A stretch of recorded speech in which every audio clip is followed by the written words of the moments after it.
Oh, Lord. Amen. Hallelujah. Amen. Amen. This is Monique Encarnacion, 17 years old from church in Kauswagan. Dili siya kapropisay mga igsoon, kinapaga. Amen. Amen.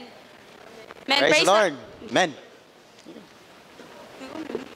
Amen. Praise the Lord, mga igsoon. Amen. Amen. Sa atong imar karon mga igsoon, para enjoy kay ko aning receiving the kingdom reward. Amen. And saon man nato mga igsoon makadawat aning nga reward. Amen. Igsoon kinahanglan dayta ma-watchful in life and faithful in service. Amen. And we should love the Lord's appearing. Amen. Hallelujah mga igsoon. Kita ba to karon nga nahigugma sa pagbalik sa Ginoo? Amen. And praise the Lord mga igsoon. Siguro ma-question ta, nganong wala pa maning balik ang Ginoo? Amen. Siguro nalakta sa paghigugma sa iyang pagbalik mga igsoon. Oh, Lord. It is a solemn warning and reminder to each one of us. Mga Amen. igsoon, it is an encouragement to each one of us mga igsoon. Nga inahanglan karon mahigugma gyud ta sa pagbalik sa Ginoo. Amen. Saon man paghigugma sa pagbalik sa Ginoo, nahanglan ta mga igsoon sa pulong niya mga igsoon. Amen. Ang pulong sa Ginoo mao gyud makapadasig pag-usab nato nga Amen. mahigugma ta sa Ginoo mga igsoon. Amen. Unahay pagsulay mudangat sa tong kinabuhi mga igsoon, dili ta angay mahigawad. Amen. Ginoon ma-encourage ta nga mobalik sa Ginoo mga igsoon.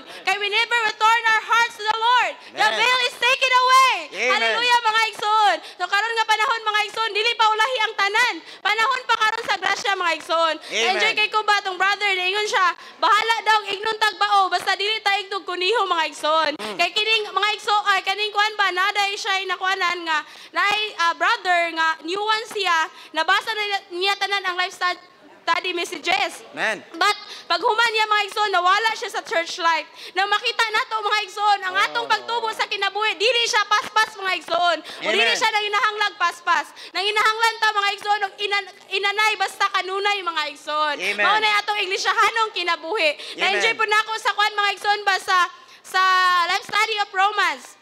Na duha ka kolom mga igsoon. Amen. Mao niya ang debit o credit mga igsoon. Amen. Then ningon sa Romans chapter 6, ningon siya din nga we must use our spiritual mathematics to do some accounting work. Man, since we have been crucified with Christ and resurrected with Him, we must make an entry of this fact into our accounting book. That is, we must reckon ourselves dead to sin Amen. and alive to God mga igsoon. Hallelujah. That sa debit mga igsoon, makita nato nga we are mao gini kang Adam mga igsoon. While in credit mga igsoon, mao gini ang nag-add nga kinabuhi nga mao si Kristo mismo mga igsoon. Amen. Hallelujah that we have this credit. Ang Amen. atong credit karon mga igsoon mao si Kristo.